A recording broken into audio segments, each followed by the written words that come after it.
have a meeting with a man who's become a friend of mine, and we've known each other for a little while in some very interesting times, and we get along. Our countries get along very well. We have a great affinity for each other, and the Chancellor has been very well received in Germany. He's a very successful man, became the Chancellor of Germany, which is a big deal. And he's doing a very good job, in my opinion, a great job, very popular. And the relationship that we have in trade and everything else has been very strong. We've been able to do our deals, and it's been very strong. We'll obviously be talking a little bit about Iran today, and he's been helping us out. We've been very nice, actually. And that is coming along, as you see, very well. They have no Navy. It's been knocked out. They have no Air Force. It's been knocked out. They have no air detection. That's been knocked out. Their radar has been knocked out. And just about everything's been knocked out. So we'll see how we do. But we're doing very well. We have a great military, and they're doing a fantastic job. So we'll be talking about that. Mr. President, did Israel force your hand to launch these strikes against Iran? Did Netanyahu pull the United States into this war? No, I might have forced their hand. You see, we were having negotiations with these lunatics, and it was my opinion that they were going to attack first. They were going to attack. If we didn't do it, they were going to attack first. I felt strongly about that. And we have great negotiators, great people that do this very successfully and have done it all their lives very successful. And based on the way the negotiation was going, I think they were going to attack first. And I didn't want that to happen. So if anything, I might have forced Israel's hand. But Israel was ready, and we were ready, and we've had a very, very powerful impact because virtually everything they have has been knocked out now. Their missile count is going way down. Amazingly, they're hitting countries that were, let's call them neutral, right? They lived together for a long time. I think they were surprised. I was surprised. And now those countries are all fighting against them and fighting strongly against them.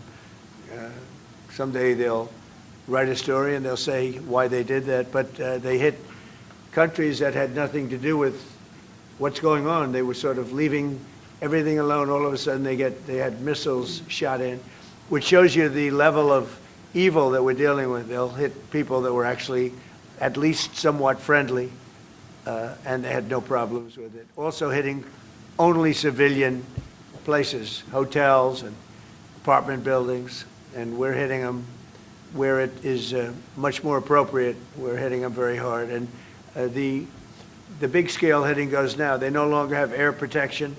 They no longer have any detection facilities at all left. And so they're gonna be in for a lot of hurt. These are bad people. These are people that killed. I guess it's 35,000. It's coming out 35,000 over the last 3 weeks. Protesters, 35,000 violently killed. So these are bad people. And the leader of the pack is gone. And as you know, 49 people were taken out in the first hit. And I guess there was another hit today on the new leadership. And it looks like that was pretty substantial also. So they're getting hit very hard, and we'll see what happens. A lot of people are coming forward. A lot of the people you would least suspect want to quit. They want to have immunity. They're asking for immunity, and probably at some point they'll be dropping, as you would say, laying down their guns. We'll see what happens. In the meantime, we're just continuing to go forward. Our military is the #1 in the world by far, and we are.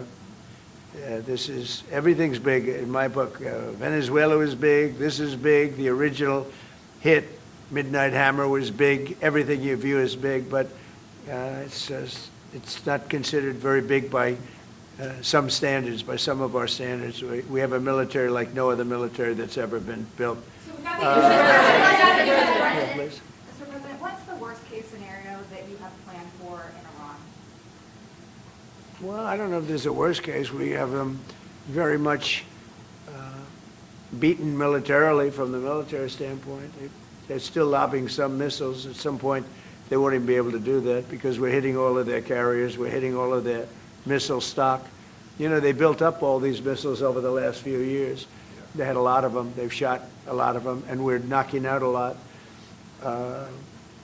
I guess the worst case would be we do this, and then somebody takes over who's as bad as the previous person, right? That could happen.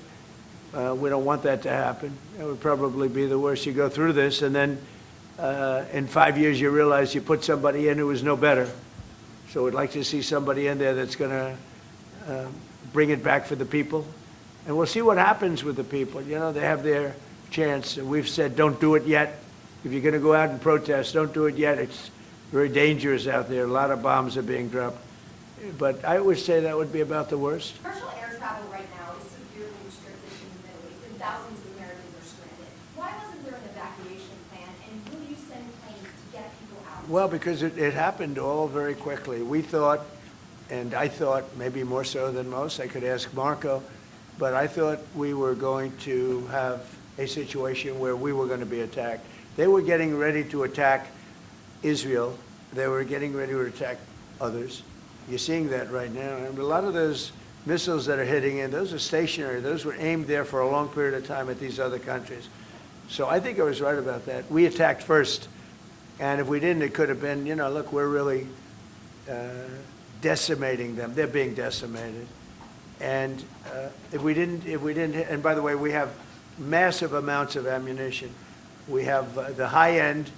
A lot of it was given away stupidly by Biden, very stupidly, for free. And I'm all for Ukraine, but they gave away a lot. As you know, when I give away ammunition, everybody pays for it. The European Union's paying for it. Then they can do what they want with it, but they are giving it, let's say, to Ukraine, and it's okay. But we gave away a lot of high-end, but we have plenty. But we have unlimited middle and upper ammunition, which is really what we're using in this war. And we have really an unlimited supply. We also have a lot of the very high-end stored in different countries throughout the world.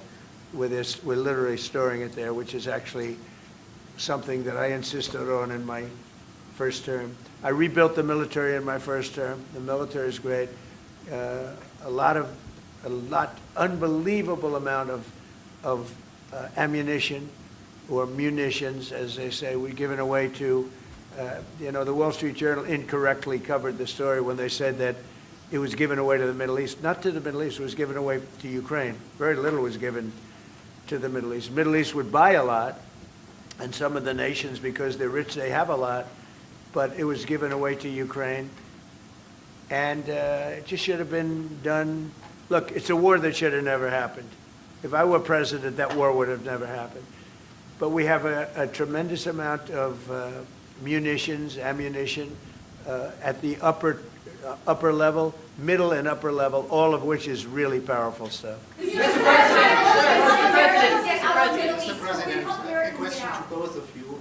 How worried are you that the rising prices for gas and oil are damaging the American economy, and also Mr. Chancellor? Yeah, do you want to go ahead?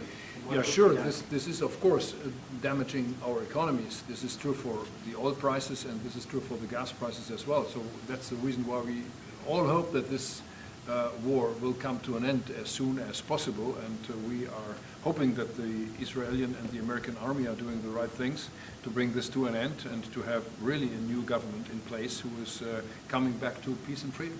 Yeah. Something had to be done.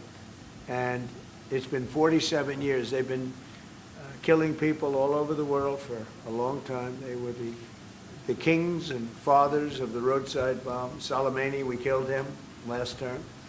If we didn't, I think it might be a different story today. They would have been much stronger and smarter than they are. But they did the roadside bombs. 95% of the people lost their legs, arms, had their face wiped out, just wiped out. I've seen some young people that it's so sad to watch. And that was almost all, 95% comes from Iran, and with Soleimani. Soleimani loved his favorite weapon. He loved the roadside bomb. And when you see people walking around with no legs and no arms and a face that's been blown to hell, these people, what they have to go and the way they have to live, this is Iran. When you look at the barracks, the famous barracks, when you look at the hostages, when you look at a lot of hostages, when you look at all of the problems, they were really a purveyor of terror all over the world for many, many years. And it's something that had to be done, something. And I believe that if we didn't, because I see where Congress, you know, if I didn't do this, guys like Schumer, who are losers, the Democrats, they're losers. That's why they're not here. Guys like Schumer would say, well, you should have done this. In other words, if I did it, it's no good. If I didn't do it, they would have said the opposite, that you should have done this. But most people feel, I'll tell you what, I have never had more compliments on something I did. People felt it's something that had to be done. So if we have a little high oil prices for a little while, but as soon as this ends, those prices are going to drop, I believe, lower than even before. We've seen countries around the world, many of whom don't usually work together, working with the United States on Iran, whether it's, you know, Saudi Arabia working Right. with the United States, Israel, Qatari shooting down Iranian aircraft, and we've also seen European countries step up. Why are we seeing, you know, such unity around the world against Iran? That's a great point. Look, they're just evil. They're, it's not the politics, it's their whole philosophy, it's their whole, where they come from. It's terrible. Where they killed 35,000, I thought it was 32, now it turns out it's much more than 35,000 people. And in some cases using machine guns with people that have no weapon. They have no weapon, and they're being machine gunned, they're being sniped from buildings, they're hitting the people with snipers right through the eyes. It's just a very evil ideology. And nobody's really seen anything like it. As I said, even the fact that they've attacked all of their neighbors, and the neighbors weren't attacking. They thought they'd maybe sit it out or what. They've hit Qatar, they've hit UAE, they've hit Saudi Arabia, they've hit Oman. They were helping us negotiate. They got hit. Everybody got hit because they're evil and they're bad. It's a bad seed, and somebody had to do it. And it should have been done sometime during a 47-year period because so much death has been caused by them, so much unbelievable death. From Germany, too. Germany's been hit. Everybody's been hit by them. It's an evil ideology, and I've never been, look, I've done a lot of good things. So many people are saying, thank you, thank you, thank you. You see it in the streets of Los Angeles. They have thousands of people. I saw it the other day, pictures of Donald Trump. And I'm looking, I'm on the phone, probably talking to you. And I'm looking, and I see my picture. I say, oh, no, it's another, protest. I see my, and then I started saying, boy, they were very friendly people. And then I saw a woman hugging the picture of me. I said, what's going on? And it turned out to be these are Iranian people that live in the United States. So many. Thousands and thousands. You saw the rallies. And in New York, too, they had a big rally by pictures all over the place. The fact is that people are happy what we did. And you could never, and I've always said it, you could never have had true peace in the Middle East if Iran was allowed to go, even beyond the nuclear. If Iran was allowed to have look at all the missiles they built. A lot have been now taken out by us, and a lot have been expended. But they have thousands of missiles in a fairly short period of time. And I'll go two things. The attack that we did, known as Midnight Hammer, had we not done that, Iran would have had a very powerful nuclear weapon within 1 month. We did it. It was great timing, but, and you've been able to see that too. The other thing was Barack Hussein Obama made maybe the worst deal I've ever seen because he gave all power in the Middle East to Iran. He went the exact opposite way, and I terminated that. If I didn't terminate that deal, they would be sitting with a massive nuclear weapon 3 years ago, which would have been used already on Israel at least, and other countries also. And we wouldn't be talking about it right now. But if I didn't terminate the deal that Obama made, giving them everything, including plane loads of cash. Do you remember the airplane flew over there? It was a Boeing 757. It was two of them, loaded. They took out all the seats. It was loaded with green cash. So much cash that it was in Virginia, Maryland, and Washington, D.C. They got all the cash from all the banks. They put it, and they flew it to Iran. I never knew a president had that power. I'm going to maybe try it sometime if it's okay. I think I'm going to do it. I'll fly it somewhere. Nobody's ever seen anything like it. 2 planes loaded from floor to ceiling, big planes, Boeing 757s, taken over there and given cash. In addition to that, he was giving them billions of dollars. But worse, he was giving them the right to have the path to a nuclear weapon. And that deal expired. A lot of people said, oh, you terminated it. Well, it was going to be terminated anyway because it expired. It gave them the right to have top-of-the-line nuclear weapon. If they had, because they're crazy, just like the people on my right during the State of the Union. I looked at them, I said, you're crazy? These people are crazy. And if they had a nuclear weapon, they would have used it.